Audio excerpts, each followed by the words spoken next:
Hello my country people, welcome back to Spice Channel TV. Philip Shaibu, the reinstalled Deputy Governor of Edo State, has revealed that he would have dropped his governorship ambition if his principal, Godwin Obaseki, had been reasonable and spoken to him. However, Obaseki's threat to destroy him if he did not back down made him more determined to pursue his ambition. So guys, Philip Shaibu has described Obaseki as a dictator who refused to listen to reasons and wanted to impose his will on the party. He claimed that he won the Edo State PDP governorship primary with 381 delegates who were shut out of the venue, and that the court has ruled that the delegates he had were the authentic ones. And according to Punch newspaper, Shaibu has now defected to the APC and now seeks to prove that eternal democracy must be respected. So we know the case of Obaseki and Philip Shaibu. When Philip Shaibu started nursing his governorship ambition, Obaseki told the people of Edo State that Philip Shaibu is desperate, and he started giving him attitude. He started off by not shaking him, not coming close to him. He doesn't allow Philip Shaibu to come close to him during any public event or public functions. And afterwards, we saw that Obaseki kicked Shaibu out of the government house. Shaibu had to secure his office as the deputy governor outside government house. And afterwards, we started seeing the real battle between them. It became obvious. And then ahead of the party's primaries, Philip Shaibu claimed he won the elections, but Asu Ihodalo was crowned the flag bearer of the party. Now, we have seen recently that because of all these things, Philip Shaibu has dumped the PDP. He dumped the PDP for the APC, noting that his spirit has left the party, he's no longer with the party and all of that. But we know the reason for Philip Shaibu dumping the PDP. But now he stated that he wants to fix the state, he wants to make the state better, that Obaseki, has been behaving like a military dictator.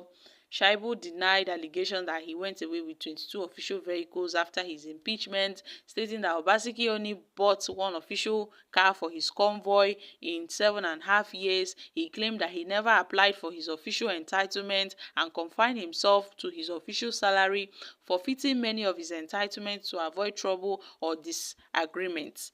When asked if he could forgive Obaseki, Philip Shaibu hesitated before nodding, stating that he gave everything to have Shaibu succeed and didn't want any trouble or disagreement. He emphasized that he is not a desperate person and his ambition is not inordinate, but rather to fix the state and to make it better. So guys, what are your thoughts on this? You see, there are two things to this Obaseki and Philip Shaibu's relationship. One is loyalty and the other is ambition. You see, Philip Shaibu is said to not be loyal to his boss, Obaseki, because of his ambition. That is the root cause of the problems between these two.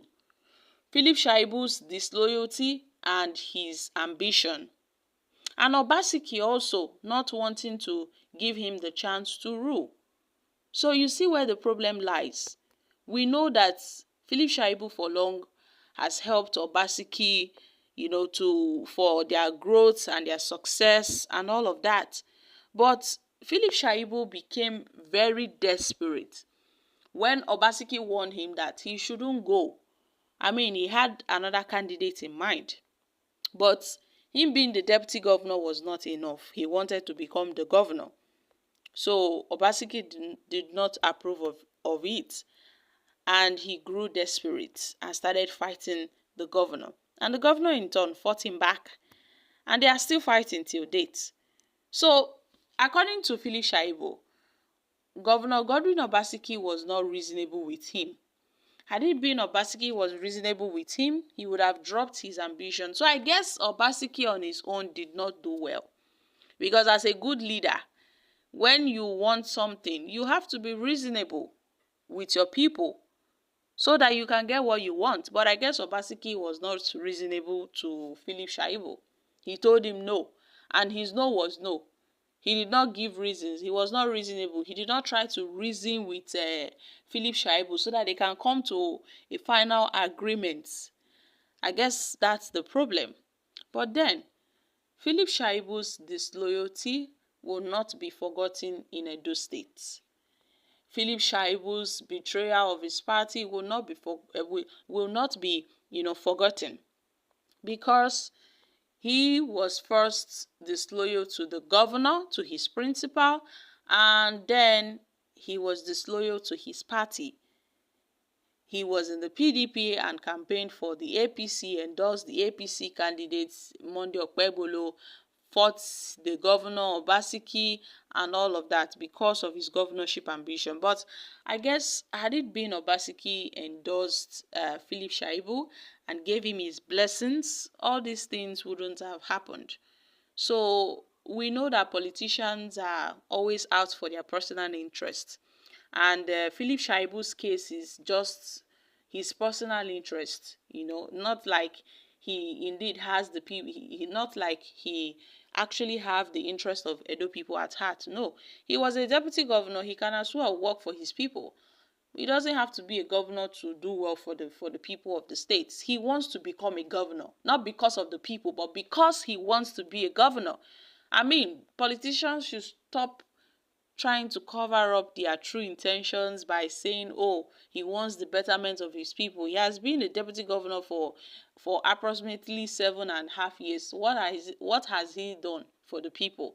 What has he done for the people? As a deputy governor, you have powers. You can do some certain things to help the state. I know deputy governors do not have powers like the governor, but then I'm sure Philip Shaibu must have impacted if he really wants to.